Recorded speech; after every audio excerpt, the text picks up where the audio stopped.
नमस्कार दर्शकों। तो ये कहानी है नवरस के संपादक पंडित चोखेलाल शर्मा की। जब से उनकी धर्मपत्नी का देहांत हुआ है, उनमें रसिकता की मात्रा कुछ और बढ़ गई है। अरे रे रे रे, सत्यानाश हो तुम लोगों का। कितनी बार कहा था कि कामता प्रसाद का नहीं, कामनी जी का लेख छपेगा। क्या कमीनी? अरे कमीनी नहीं, कामनी कामनी। अच्छा सुनो, कामनी जी का लेख चढ़ाओ और कामनी जी के लेख के बाद अनुराधा, अनुलता, लता, आराधना, आशा, परिणीता, हाँ इन सब के लेख चढ़ा देना। और ये चांदनी जी का लेख तो यहीं पड़ा हुआ है, सबसे पहले तो इसे चढ़ाना था भाई। महाशय जी, कभी पुरुषों महिलाओं के अलावा पुरुषों के भी लेख छाप दिया करो। अरे मैं पुरुषों के लेख इसलिए नहीं छापता हूँ कि वो दिखने में कितने बदसूरत होते हैं, ये बड़ी बड़ी मूछें और बाल, हाँ। और मैं हर महिलाओं के लेख भी नहीं छापता। मैं तो केवल उन्हीं महिलाओं के लेख छापता हूँ जो दिखने में सुंदर, माधुर्य भरी आवाज, आहा। यहाँ खुद का पैजामे के नाड़ा संभलता नहीं, चले माधुर्य रसपान कर। अरे तुम छापो भाई, जाओ। तो ये है नवरस के संपादक पंडित चोखेलाल शर्मा। जब से इनकी धर्मपत्नी का देहांत हुआ, इनमें रसिकता की मात्रा कुछ और बढ़ गई। पुरुषों के अच्छे अच्छे लेख रद्दी में डाल दिए जाते हैं, पर महिलाओं के लेख कैसे भी हो तुरंत स्वीकार कर लिए जाते हैं। और बहुधा लेख की रसीद के साथ लेख की प्रशंसा कुछ इन शब्दों में की जाती है। शर्मा जी जी आपके लिए 3 पत्र आए हैं। पढ़िए जरा एक एक करके। तो पहला पत्र आया है आनंद मिश्रा जी का। मिश्रा जी का? जी पढ़िए पढ़िए।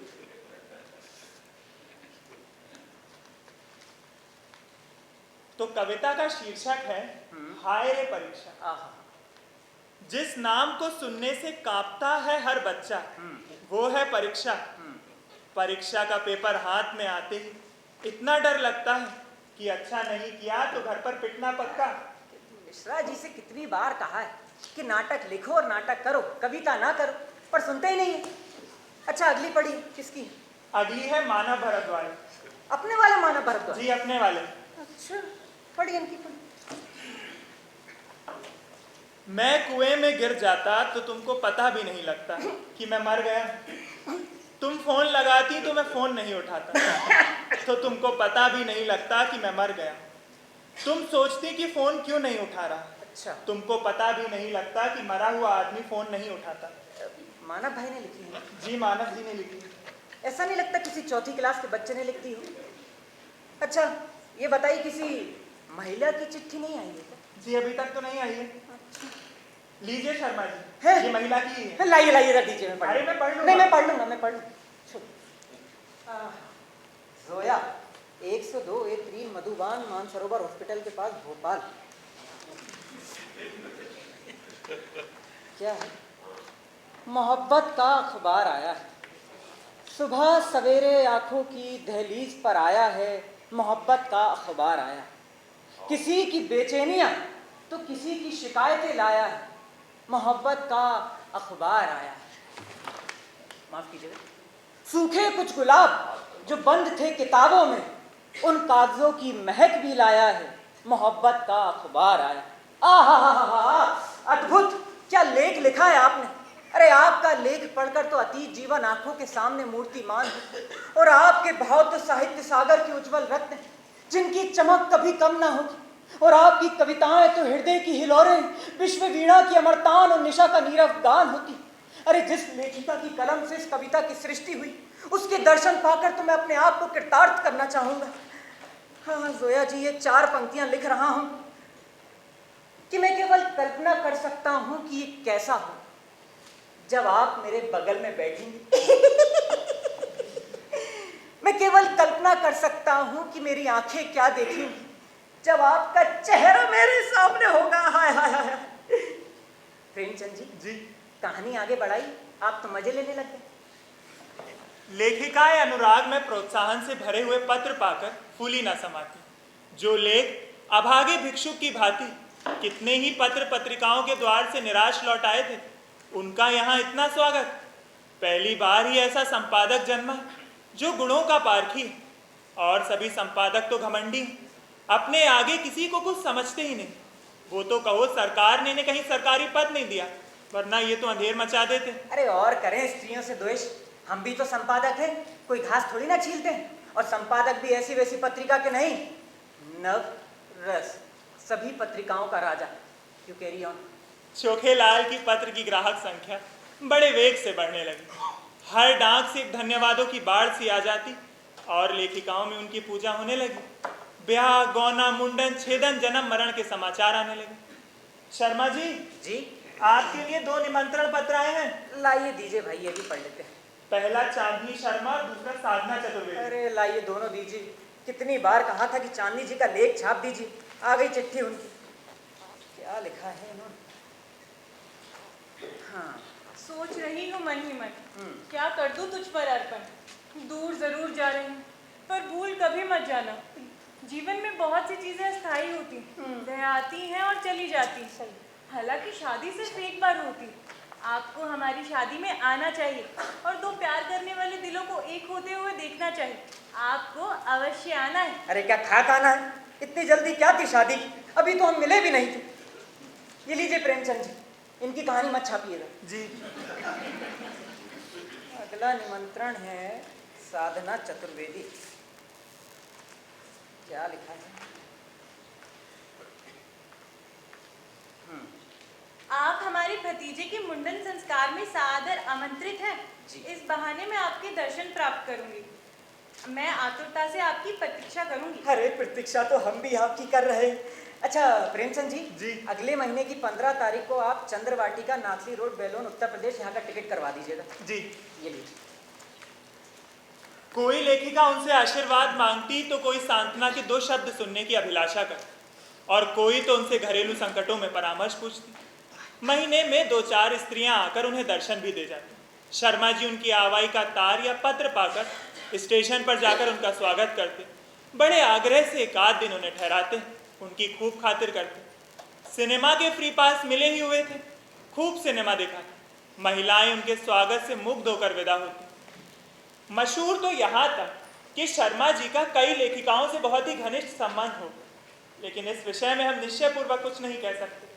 हम तो सिर्फ इतना ही जानते हैं, जो लेखिका एक बार यहाँ आ जाती वो शर्मा जी की अनन्य भक्त हो जाती। सुनिए प्रेमचंद जी, जी। बेचारा साहित्य की कुटिया का तपस्वी अपने विदुर जीवन की निराशाओं को मुक्त वेदना में घोलकर प्रेम माधुर्य का रस पान कर रहा है। संपादक जी के जीवन में जो कमी आ गई है उसकी कुछ पूर्ति करना हम लेखिकाओं ने अपना धर्म संभाल लिया, तो इससे आपको क्या तकलीफ है? ये लीजिए आम का अचार, चोखेलाल जी को दे दीजिएगा, बड़े मनोयोग से उनके लिए बनाया है। खबरदार जो चखने की कोशिश की तो। शर्मा जी, जी आपकी किसी महिला मित्र ने आपके लिए अचार भेजा? लाइए लाइए, इधर दीजिए। आम का है जी। आपने चखा तो नहीं? जी नहीं। जी शुक्रिया। कोई देवी पार्सल में अचार भेज देती तो कोई लड्डू। एक ने पूजा का ऊनी आसन अपने हाथों से बनाकर भेज दिया, तो एक देवी महीने में 1 बार आकर उनके कपड़ों की मरम्मत कर जाती, तो दूसरी देवी महीने में 2-3 बार आकर उन्हें अच्छी अच्छी चीजें बनाकर खिला जाती। अब वो किसी एक के ना होकर सबके हो गए। कभी वो इस फूल का रसपान करते तो कभी उस फूल का। मेरे हिसाब से उनका नाम चोखेलाल की जगह कुमार नीतीश होना चाहिए। खैर जाने दीजिए, स्त्रियों के अधिकारों का उनसे बड़ा रक्षक शायद ही कोई नहीं। पुरुषों से तो शर्मा जी को हमेशा तीव्र आलोचना मिलती। श्रद्धा में सहानुभूति का आनंद उन्होंने स्त्रियों में ही पाया। एक दिन संपादक जी को एक ऐसी कविता मिली जिसमें लेखिका ने अपने उग्र प्रेम का रूप दिखाया। अन्य संपादक उसे अश्लील कहते, लेकिन चोखेलाल इधर बहुत उदार हो गए थे। शर्मा जी, जी आपके लिए एक और पत्र आया है। महिला की है? और हाँ, इस बार तस्वीर भी है। लाइए लाइए, तस्वीर दीजिए पहले। लीजिए। आहा, क्या नयन नेत्र है, बिल्कुल कोमल गाल, बिम मधर। आहा,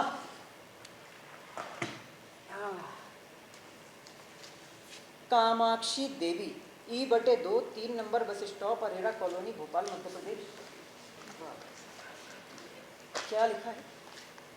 क्या तुम समझते हो मुझे छोड़कर भाग जाओ? भाग सकोगे? मैं तुम्हारे गले में हाथ डाल दूंगी, मैं तुम्हारी कमर में करपाश कस दूंगी, मैं तुम्हारा पांव पकड़कर रोक लूंगी, तब उस पर सिर रख दूंगी। आहा, अद्भुत! कितने सुंदर सुंदर अक्षरों में कविता लिखी गई और लेखिका का नाम भी कितना कोमल। ऐसा लगता है जैसे साक्षात कल्पना का चित्र आकर सामने खड़ा हो गया। कोमल गाल, बिंब मधर, चंपई रंग और अंग अंग में चपलता। पहले गोंद की तरह शुष्क और फिर कठोर, फिर आर्द्र होते ही चिपक जाने वाली। यूं ही दर्पण में स्वयं को नाने हारती रहो कामाक्षी देवी। प्यार का ये मुहूर्त निकल जाएगा, निकल जाएगा। देखती ही रहो आज दर्पण न तुम। प्यार का ये मुहूर्त निकल जाएगा, निकल जाएगा।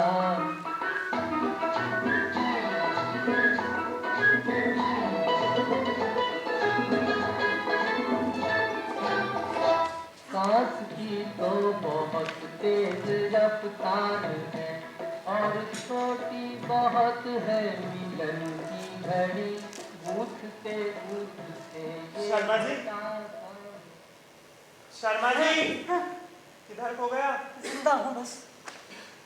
उन्होंने कविता 2-3 बार पढ़ी और हर बार उनके मन में एक सनसनी सी दौड़ी। क्या तुम समझते हो मुझे छोड़कर भाग जाओ? प्रेमचंद जी, जी, ये कविता पढ़ने का सुख मुझे प्रदान कीजिए। जी आप पढ़ लीजिए। क्या तुम समझते हो मुझे छोड़कर भाग जाओ? छोड़ सकोगे? मैं तुम्हारे अधरों पर अपने कपोल चिपका दूंगी। उसे पीकर तुम मस्त हो जाओगे और मेरे पैरों पर सिर रख दोगे। क्या तुम समझते हो मुझे छोड़कर भाग जाओ? कामाक्षी। अरे जब जब पढ़ो इस कविता में एक नया ही रस मिलता है। इस बात पर देवी जी के नाम एक खत तो जरूर बनता है। क्या बोलते हैं प्रेमचंद जी? प्रेमचंद जी, प्रेमचंद जी, लगता है कहानी आगे बढ़ा रही। मैं अपना संबंध आगे बढ़ा लेता हूँ। पात्र चोखेलाल जी। अब बहुत सुन लिया आपने। प्रिय कामाक्षी नहीं, हृदयेश्वरी कामाक्षी नहीं, मेरी प्यारी हृदयेश्वरी कामाक्षी जी, कह नहीं सकता। अरे आपकी कविता पढ़कर मेरे हृदय में एक ऐसी तृष्णा जाग उठी जो मुझे भस्म किए डालती। नहीं जानता, नहीं जानता इसे कैसे शांत करूं। बस यही आशा है कि इसे शांत करने वाली शीतल सुधा भी यही मिलेगी जहां से ये तृष्णा मिली। अरे मन मतंग की भांति जंजीर तुड़ाकर भाग जाना चाहता। सत्य कहता हूं, मैंने आज से पहले ऐसी कविता आज तक नहीं पढ़ी। अरे जिस लेखिका की कलम से इस कविता की सृष्टि हुई, उसके दर्शन पाकर तो मैं अपने आप को कृतार्थ करना चाहूंगा। मेरी गरीब कुटिया आपका स्वागत करने के लिए तड़प रही है। सप्रेम। महोदय जी, 2 लाइनें मेरी तरफ से भी लिख दीजिएगा। ठीक। आपका भाई प्रेमचंद भी आपका इंतजार कर रहा है। सप्रेम चोखेलाल शर्मा। ये लीजिए, इसका खत जल्दी लेकर आइए। तीसरे ही दिन उत्तर आ गया। कामाक्षी देवी ने बड़े भावुकतापूर्वक शब्दों में कृतज्ञता प्रकट की थी और अपने आने की तिथि बताई। यदि आज ट्रेन देर से न आई तो आज कामाक्षी देवी का सही समय पर शुभागमन होगा। शर्मा जी ने प्रातःकाल हजामत बनवाई, साबुन और बेसन से स्नान किया। महीन खद्दर की धोती, कोकटी का ढीला चुन्नटदार कुर्ता। इस ठाठ से आकर दफ्तर में बैठे तो सारा दफ्तर गमक उठा। दफ्तर की भी खूब सफाई करवा दी गई थी।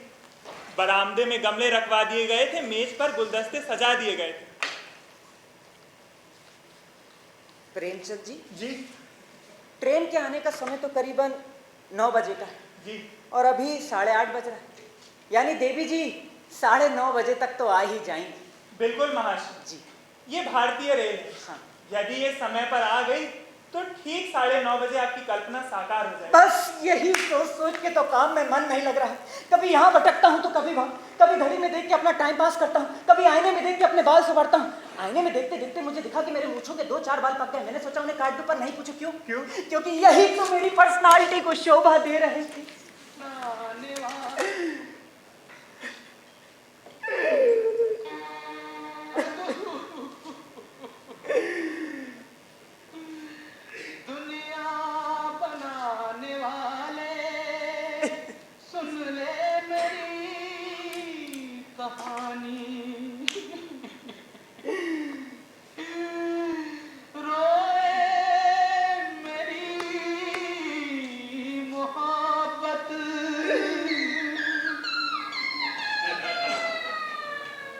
तड़पे तड़पे मेरी जवानी,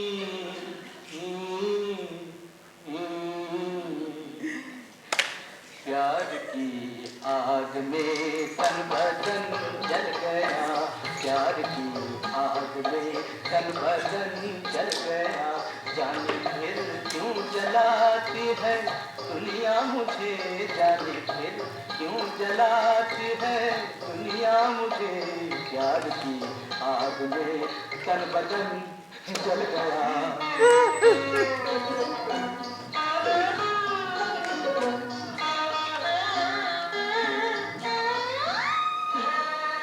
मैं तो रोता फिरूं बादलों की तरह, ठंडिया है भरूं पागलों की तरह, मैं तो रोता फिरूं बादलों की तरह, अरे मैं तो कामाक्षी जी रोता कितना तड़पाएंगी आप। हाँ कामाक्षी जी, आप आ गई कामाक्षी जी, बस हाय, बस अब और सहा नहीं जा। आपकी राहें देख देख के मेरी राहें सड़ गई, आपकी राहें देख देख के मेरी आंखें सड़ गई, कामा गुदगुदी। बस एक बार अपनी जुबान से मेरा नाम ले दीजिए कामाक्षी जी। चोखे हाय, एक बार फुल, चोखेलाल, एक बार और फुल। चोखेलाल शर्मा जी। हाय, पूरे बदन में सुरसुरी सी दौड़ गई है कामाक्षी जी। बस अब मैं आपको अपनी, मेरा मतलब है कि आपसे मिलना चाहूंगा, आपको देखना चाहूंगा। 1 1 2 2 3। क्या हुआ चोखेलाल जी? आप कौन भाई साहब? कामाक्षी। छी, ओहो, छी नहीं, कामाक्षी। अरे छी, छी नहीं चोखेलाल जी, कामाक्षी। आप मेरी कामाक्षी नहीं हो सकती। क्यों नहीं हो सकती? नहीं नहीं नहीं नहीं। जैसे आप चोखेलाल हो सकते हैं, अच्छा, वैसे मैं कामाक्षी हो सकती हूँ। नहीं नहीं नहीं नहीं, आप मेरी कामाक्षी नहीं हो सकती। मेरी कामाक्षी तो ये देखिए, कोमल काल, बेमधर, चंपई रंग, अंग अंग में चपलता। नहीं नहीं नहीं, आप मेरी कामाक्षी नहीं हो सकती। हो सकती है मगर ये वह मूर्ति ना थी जिसकी चोखेलाल ने कल्पना कर रखी। एक अजीबो गरीब मर्दाना सी सूरत की औरत थी जो शर्मा जी को इस तरह घूर रही थी मानो उन्हें पी जाए। शर्मा जी का सारा उत्साह, सारा अनुराग ठंडा पड़ गया। वो मन की मिठाइयां जो वो महीनों से खा रहे थे पेट में शूल की भांति चुभने लगी। कुछ कहते सुनते ना बना, केवल इतना ही बोले, चोखेलाल जी, जी, आप मेरी खातिरदारी नहीं करेंगे? अरे संपादकों का जीवन बिल्कुल पशुओं के जीवन के समान, सिर उठाने तक का वक्त नहीं मिलता और काम का इतना अधिक बोझ है कि रात से मेरे सर में दर्द हो रहा है। उस पर मैं आपकी खातिर क्या करूं बताइए। ओहो, ये तो आपने बड़ी बुरी खबर सुना। जी जी, मैं तो एक सहेली से मिलने जा रही थी। बिल्कुल बिल्कुल। सोचा पहले रास्ते में आपके दर्शन करती जाऊं। अच्छा, लेकिन जब आपका स्वास्थ्य ठीक है तो मुझे यहाँ कुछ दिन रहकर आपका स्वास्थ्य सुधारना पड़ेगा। अच्छा, और सुनिए, मैं आपके संपादन कार्य में भी मदद करूँगी। हाँ, आपका स्वास्थ्य स्त्री जाति के लिए बड़े महत्व की वस्तु है। अच्छा, अगर मैं चली गई ना हाँ, तो बाकी की लेखिका मेरा नाम रखेंगी कि मैंने आपको ठीक नहीं किया। नहीं नहीं, मैं बिल्कुल ठीक। अरे कैसे ठीक है? आप तो कपकपा रहे हैं। मैं नहीं, कपकपा रहा हूँ। कपकपा रहे हैं। नहीं, मैं नहीं कपकपा रहा हूँ। आप चोखेलाल जी कपकपा रहे हैं। चलिए आपके नहीं नहीं, प्रेमचंद जी, ये कैसी कहानी बनी है? ऐसा जान पड़ता है कि मेरा रक्त प्रवाह रुका जा रहा है, मेरी नाड़ी छूटी जा रही है। पर महोदय आपकी ही कल्पना है ये। हैं? ये मेरी कल्पना, ये आपकी कल्पना है। मेरी कल्पना वो टंगी, अरे चुड़ैल के साथ रहकर तो जीवन नरक के समान हो जाए, उस पर ये कविताएं करती। अरे अश्लीलता में डूबी हुई, अरे अश्लील तो है ही, साथ में गंदी सड़ी गलीच और ना जाने क्या क्या। पर आप बोल रहे थे महाशय बड़ी सुंदर कविताएं करती हैं। अरे मैं कुछ भी कहूंगा तो क्या मान लेंगे आप? इस चुड़ैल के साथ रहकर तो जीवन नरक के समान। और ये कविता, मैं कहता हूँ ऐसी कविता क्यों करती? किसी कोने में बैठकर, मैं मतलब राम भजन क्यों नहीं करती है? उस पर कहती है क्या आप मुझे छोड़कर भाग सकेंगे? अरे मैं कहता हूँ आपके पास कोई आएगा ही क्यों? दूर से देखकर ही ना भाग जाएगा। और कविता क्या है, जिसका ना सर ना पैर, मात्राओं तक का इसे ज्ञान नहीं है अनपढ़ को। चलिए कविता करने, पर इसे भगाने का कुछ उपाय तो करना पड़ेगा ना। आपके प्यार में तड़प रही हूँ चीज। देखिए मोहतरमा, मत तड़पिए। एक काम करिए, अभी क्या है कि मेरे दिमाग में कई सारे सवाल हैं जिनका कोई जवाब नहीं। अगर उन सवालों के जवाब, अच्छा हाँ, आप कह रही थी कि आपकी सहेली प्रतीक्षा कर रही थी, पर कर तो रही? हम नहीं कर रही। नहीं, पर कर रही थी चोखीलाल जी। अरे कर रही थी ना, आप जाइए। क्या चाहिए लगा के रखा है। फिर से लो वॉक। आप तो नाहक की संकोच कर रहे हैं। अच्छा, मैं 10-5 दिन के बाद भी चली जाऊंगी ना, तो कोई हानि ना होगी। नहीं, इसकी कोई आवश्यकता नहीं है। आपको भगवान की कसम। मैं नहीं मानती। फिर किसकी कसम मानती? चोखेलाल जी की। हाँ, आपकी कसम। अच्छा, आपके मुंह पर तो आपकी प्रशंसा करना तो सामज होगी, पर जो सज्जनता मैंने आप में देखी है ना, अच्छा, वो कहीं नहीं पाई। आप पहले महानुभाव, जिसकी वजह से मैंने इतनी सारी कविताएं रच डाली। अच्छा, आप इनमें से जो चाहे रख लें। नहीं, हाँ, वो तो सुनिए, हाँ, मैं ड्रामा भी लिखना शुरू कर दिया हैं? हाँ, आपके मार्गदर्शन में। मेरे और सुनिए, हाँ, वो सब छोड़िए, मैं 2-4 कविता सुनाना चाहती हूँ। मैं मना करूँगा तो नहीं सुनाएंगी? फिर भी सुनाऊंगी। 2 मिनट सुनाइए। हालांकि आपको पसंद आए या ना आए, लेकिन आप सुनकर प्रसन्न हो। अच्छा, बिल्कुल उसी रंग की है किस रंग की? जैसा आप कर रहे हैं। अच्छा, ठीक है। ओ मेरे चोट, हाँ, तूने मुझको रसिक बना डाला, रसना घोल मुझे पी डाला, वेग बराबर रही सदा हाँ, तुम्हारी प्यार की मैं मधुआ। आओ चुप, नहीं, तुम्हारे प्यार में मैं तड़प रही, बेइंतहा मोहब्बत। उसने अनुमति की प्रतीक्षा ना की और एक पोथा खोलकर कविता सुनाने लगी। शर्मा जी को ऐसा मालूम हुआ जैसे कोई भिगो कर जूते मार रहा। कई बार उन्हें चक्कर भी आ गए, जैसे 1000 गधे कानों के पास खड़े होकर स्वर अलाप रहे। कामाक्षी के स्वर में कोयल का माधुर्य था, पर शर्मा जी को इस समय वो अप्रिय लग रहा। सिर में सचमुच दर्द होने लगा। प्रेमचंद जी, ये डायन यहाँ से भागेगी भी या यूं ही बेटी सिर खाती रहेगी? अरे इसको तो मेरे चेहरे के मनोभावों से भी ज्ञान नहीं हुआ। देखिए, इस घिनौनी सूरत से तो महादेवी वर्मा और सुभद्रा कुमार की कविताएं भी घृणा ही उत्पन्न करेंगी ना। लेकिन इसको भगाने का कुछ उपाय तो करना पड़ेगा ना। चोखेलाल जी, जी, आइए। नहीं। देखिए मोहतरमा, ऐसा है कि आप अपना ये सड़ा सा संग्रह, मेरा मतलब है कि संग्रह यहीं छोड़ जाइए, मैं कल पढ़ लूंगा। कल क्यों? कल क्यों? क्योंकि आज क्यों नहीं? आज मेरे पास बहुत सारा काम है इसलिए। हो। हाँ, आप इतने अस्वस्थ होने पर भी इतने व्यस्त रहते हैं। जी, मुझे आप पर दया आती है। आपकी ही तो कृपा है। अच्छा ये बताइए जी, आप कल फ्री रहेंगे? कल मैं अपनी ड्रामा सुनाना चाहती हूँ। नहीं, कल तो मुझे सीहोर जाना है। तो मैं भी आपके साथ चलूँ, गाड़ी में सुनाते चलूँ? नहीं, निश्चित नहीं है ना कि मैं किस गाड़ी से जाऊंगा। तो आप लॉजिंग करता? ये भी कोई निश्चित नहीं है। क्या निश्चित है चोखेलाल जी? नहीं, निश्चित है। क्या? मेरा मतलब निश्चित था कि है? मतलब है ना? हाँ, मुझे कॉल करना था, वो मैं कर लेता हूँ। ठीक है, कर लीजिए, मैं इंतजार करती हूँ। आधे घंटे तक कामाक्षी देवी ने इंतजार किया, मगर शर्मा जी एक सज्जन से ऐसी महत्व की बातें कर रहे थे जिसका अंत ना हो पाता। निराश होकर कामाक्षी देवी विदा हुई। अच्छा चोखेलाल जी, जी, मैं चलती हूँ। इतनी जल्दी? आप कह रहे हैं तो रुक जाइए। नहीं, आप जाइए, आपकी सहेली प्रतीक्षा कर रही है। पक्का जाऊँ? हाँ, पक्का। सच्ची में? हाँ, सच्ची। वो बाद में इंतजार कर लेंगे। नहीं, वो बुरा मान जाएंगे, आप जाइए। अच्छा, आप इतना फोर्स करते हैं तो चली जाती हूँ। जी। अच्छा सुनिए, मैं ड्रामा डायरेक्ट करना चाहती हूँ। क्यों?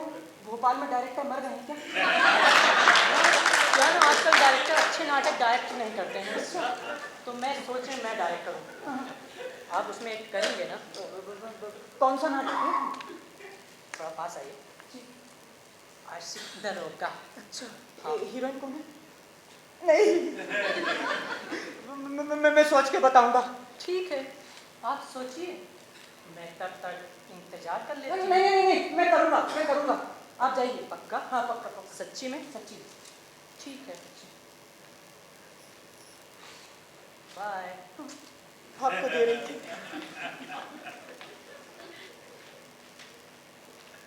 शर्मा जी, शर्मा जी, हाँ, गई। आपकी कल्पना ने आपको संपादक से अभिनेता बना दिया। अरे क्या क्या नहीं बना, ईश्वर ना करे फिर इसके दर्शन। क्यों? अरे कितनी बेशरम थी, उल्टा थी है? सारा बजट मेरा सोचा भूल आया। निराश होकर कामाक्षी देवी विदा हुई और शीघ्र ही फिर आने का वादा कर गई। संपादक जी, फिर आ गई।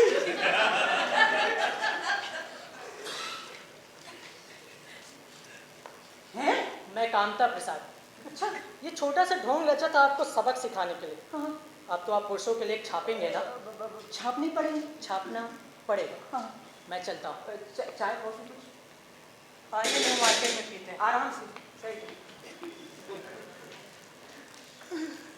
ये लीजिए, सब फेंक दीजिए। पूरा जो कविता कहानी जितनी चढ़ाई थी सब उतार के फेंक दीजिए। ये नकली फोटो भी फेंक दीजिए। पर आप बोल रहे थे महाशय वो क्या कविताएं करती हैं? जी नहीं, मैंने कहा था वो क्या कविता लिखती। लीजिए। फॉर्म मशीन पर है, बड़ी देर लगेगी। अरे होने दीजिए, उतार लीजिए पर देर। अरे बड़ी मेहनत का काम है। अरे होने दीजिए, पर वो कविता नहीं जाएगी तो नहीं जाएगी। चलिए न्यू मार्केट में चाय पीते हैं। न्यू मार्केट में नहीं, वहाँ क्या कहते हैं, रोशनपुरा में चाय पीते। चलिए चलिए।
धन्यवाद। ये था नाटक रसिक संपादक, लेखक प्रेमचंद जी, निर्देशक दिनेश नायर जी और एक प्रस्तुति थी रंग माध्यम नाट्य संस्था भोपाल की।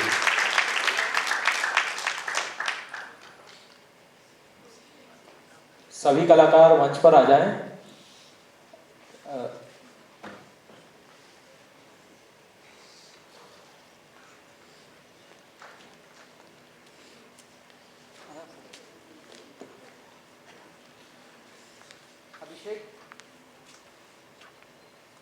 कृपया कर दिनेश नायर जी मंच पर आए और सभी कलाकारों का परिचय करा दें।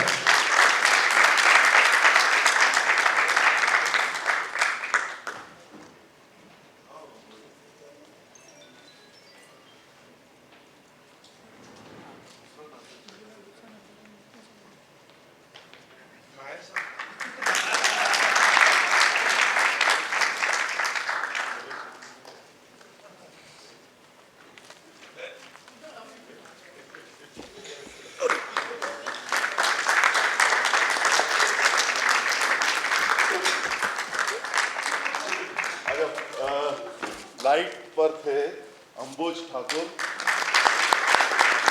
म्यूजिक हर्षिल सोनी, गीता, प्रखर,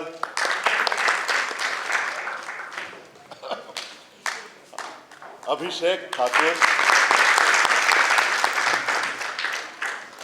विकास शर्मा।